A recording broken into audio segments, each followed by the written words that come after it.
try to get everybody on grid. Like once the session starts, that count. Have you guys on grid by times. Obviously, people are going to improve. They're going to get faster. Get in the traffic. It's obviously open passing, but don't contest the corner. You're not racing somebody for a position. You're racing them for time. So anytime you contest the corner, you're going to lose time. It's pointless, and it just opens you guys up for risk for crashing into each other. So watch out. Anybody who hasn't been in this track like myself, it's fast. It's going to be sketchy. So take it easy out there till you get comfortable. A couple of you guys know that as well.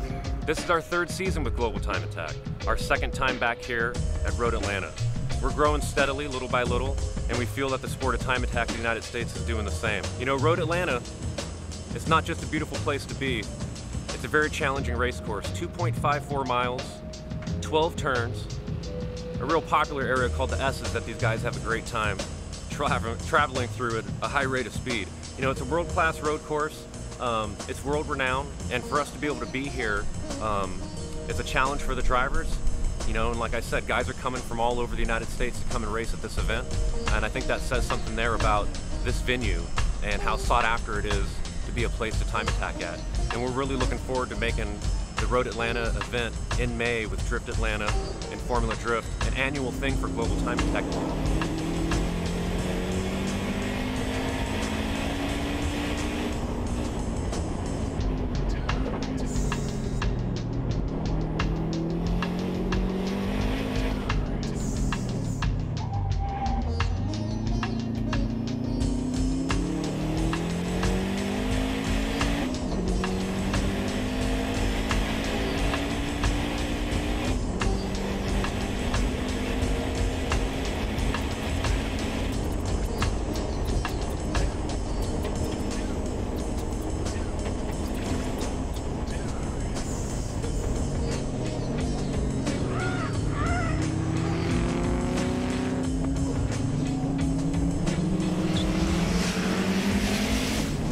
Time attack to me, it's also not only is it fun to go race against your friends and who can put down the fastest lap time, and but it's just fun to go to different tracks. But more or less, we always go to the same tracks. And last time I was here, I ran X time, and I made XYZ changes, and now I went back and I just ran 5 seconds faster. Time attack, that's all it is pretty much.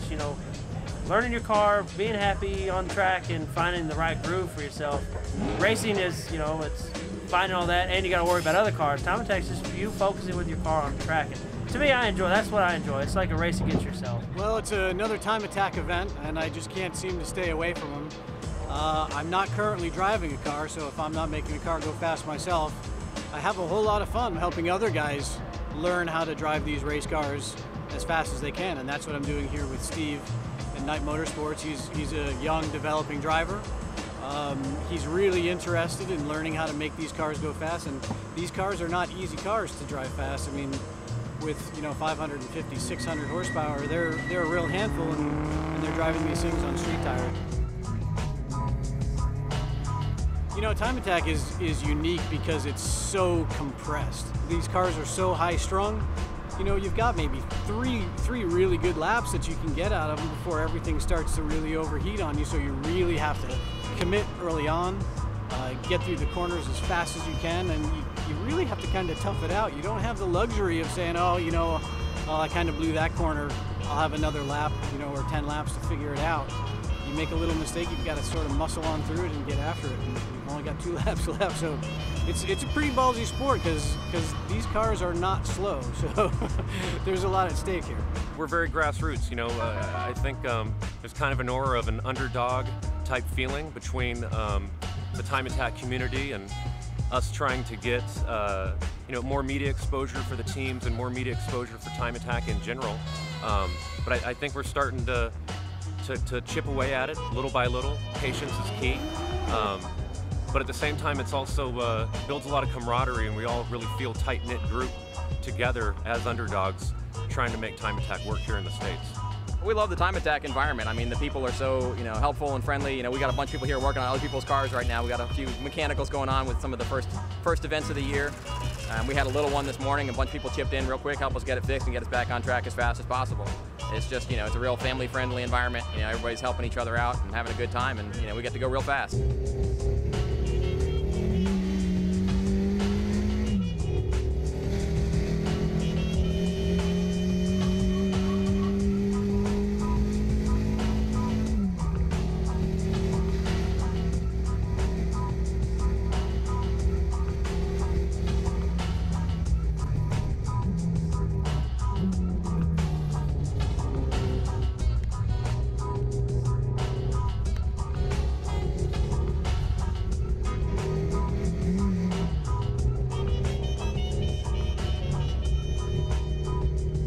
actually drove all the way here in this car.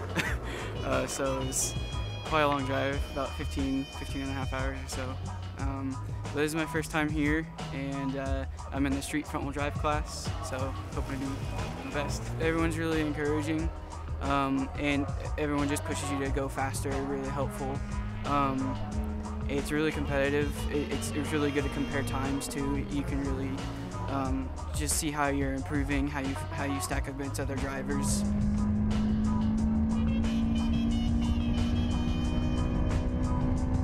The only time I've ever been on this track before this is in a video game, so it's just like Forza Motorsports, stuff like that, and it was unlike anything I've ever been on before. Going through turn 12, it's just like a roller coaster, just going dead straight downhill. It's just amazing.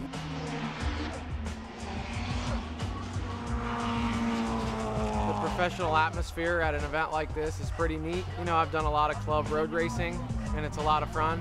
But when people are coming from all over the country, and the rules are, you know, obviously not as strict as road racing, I mean, you just see so many cool cars, and you meet some really cool people who are super passionate about racing, because obviously, I mean, there's a few nice prizes that Global Time Attack, you know, gives out.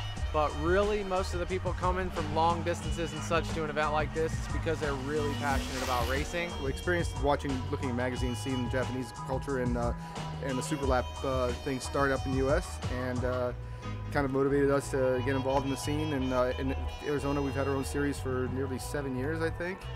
And it's a different rush. It's kind of like combining the drag racing and road racing aspect. You get to go fast, but you got to do it now.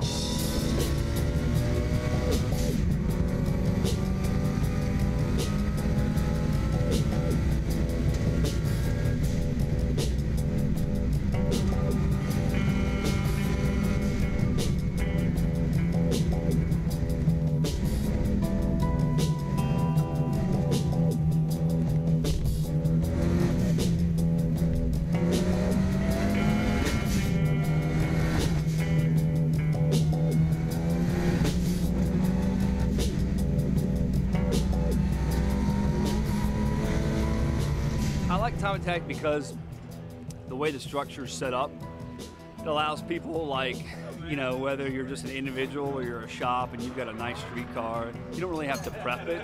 You can show up, run in the enthusiast class, you can run in the street class. You know, in street class and on up, you could, if you win, you get $600. So, and you don't have to spend a lot of time prepping your car. You know, basic bolt-ons are really all you need.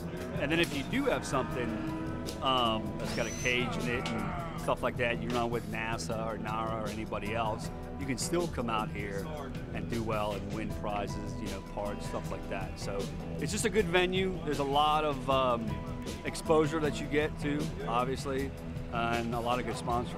Time Attack is kind of the essence of racing. It takes out some of the other variables when it comes to motorsports, and as a company, we are constantly testing our products, our cars, our setups on track, and to me, testing a car against the clock is fundamentally the most measured way to do that.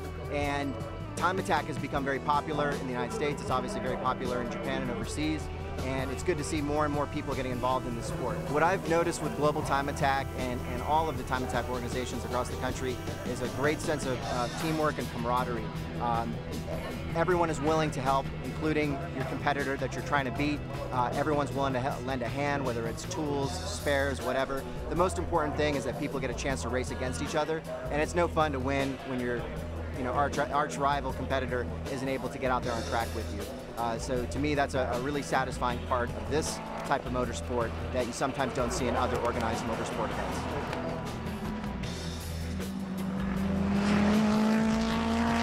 Why Time Attack? Because my two buds and I, they're both engineers at heart. They're both extremely smart, bright, and they like to challenge themselves. And so they challenge themselves by just coming up with crazy ideas and building them. And we don't have any other freedom to do that in other racing venues.